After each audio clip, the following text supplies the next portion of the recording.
Hello out there, you wonderful people. This is Andre, the Game Idea Guy. Thank you once again for lending me your time and your ear, listening into another 3DS Game Ideas discussion. Yeah, I know it's been a while. Sorry about that. Not intentional, but been just kind of busy with life and stuff, so that had to be taken care of first.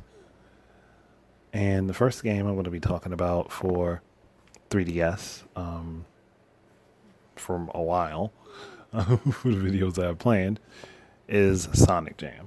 And I know somebody would be like, well, why do they need Sonic Jam on this at all? And it's not necessarily something that's needed, but I think that the Sonic Jam compilation, as it was on the Sega Saturn, was probably like one of the best compilations that Sonic has had ever. And taking that and repurposing it for the 3DS wouldn't be a bad choice, to be fully honest.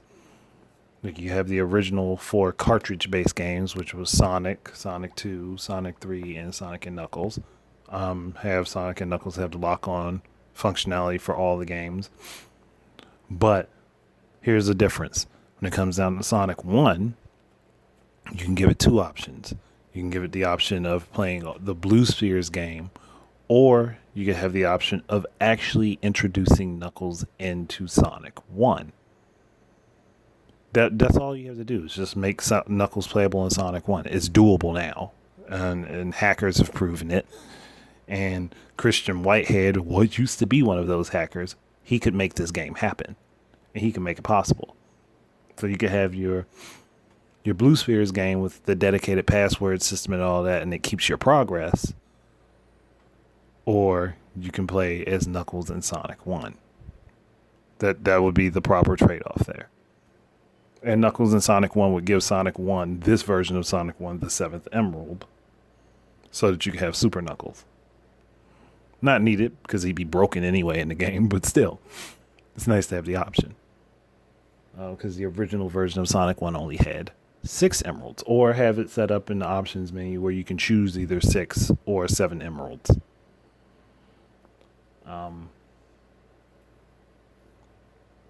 Then there was the choice of having the spin dash on and off for Sonic and Sonic 1. That was another thing that was added for Sonic Jam. So yeah, it'd be good to have that.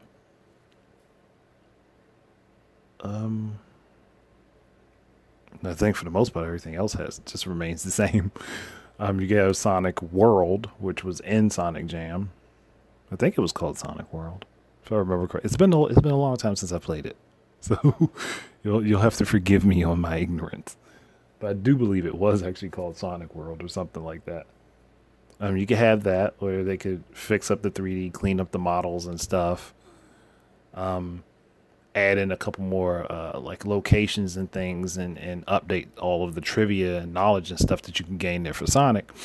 But you could also have like the little side quest stuff that was in that particular thing. You just add some extra stuff to it. And just give people more knowledge to gain from Sonic. And have like the little challenges and stuff. Maybe add some more, because by now it would be worth adding more to it. Just thinking of anything else. So it had all the soundtracks for the original games in there, so you wouldn't really need to change any of that. That stuff could stay the same.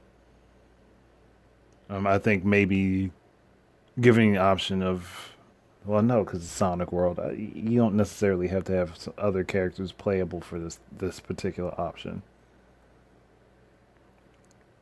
I'm trying to think. I don't think there's really anything else that would really need to be added to it. Like it's, as the game itself is pretty good.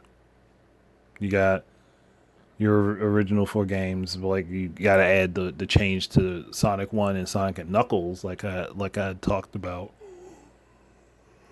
But crap.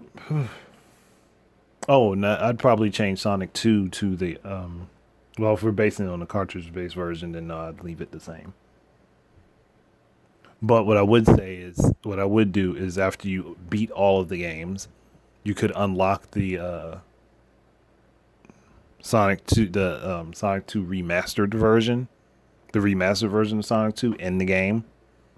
that would probably be a good way to go about it. Like that way it's better. And maybe also unlock Sonic CD and give the option to have Knuckles in Sonic CD since Tails is in the current version of Sonic CD. I think that would be pretty decent for that. Like that would work itself out where you beat the original 4 cartridge games, then you unlock Sonic 2 remastered, and you unlock well, you beat the original 4 cartridge games standalone, and then you beat each game with Knuckles locked on. So you'd have 7 different completions to do at the very least. I think that makes more sense. Then playing through Sonic World, I guess you can. Maybe there's more to this than I thought originally. Playing through Sonic World will let you unlock. Playing through Sonic World and beating the Sonic World side quest would unlock the Game Gear games. That's what I was trying to say. I was thinking about that. Would unlock the Game Gear games and make those all playable. Then you can play through and beat those. That makes far more sense. That way everything's okay. Now it's better. Now I've come up with a better system for this. But they were either Game Gear or Master System, but either way, I believe the Game Gear and Master System games were the same games. So like, whatever. I don't want to ramble on too much more, but you guys, I think, get and understand what I was saying. So I'm not going to keep it dragging it out. So okay. When you initially start the game, you start off with the first 4 Sonic cartridge games for the Genesis, 1, 2, 3, and Sonic and Knuckles. Beat all of those, and then beat the other 3 games with Knuckles connected to it, meaning you play through Sonic 1 with Knuckles playable, and Sonic 2, and then you do the complete Sonic 3 and Knuckles game, a playthrough for each of those. Because Blue Spheres is a whole separate beast. I don't want to count that as a full game to itself. That's more like an extended mini game. With its own password system. And then that would unlock Sonic 2 Remastered and Sonic CD, the updated version of Sonic CD. Beating Sonic World, being all the quests in Sonic World, would unlock all of the Game Gear Master System games. There we go. So then you'd end up with,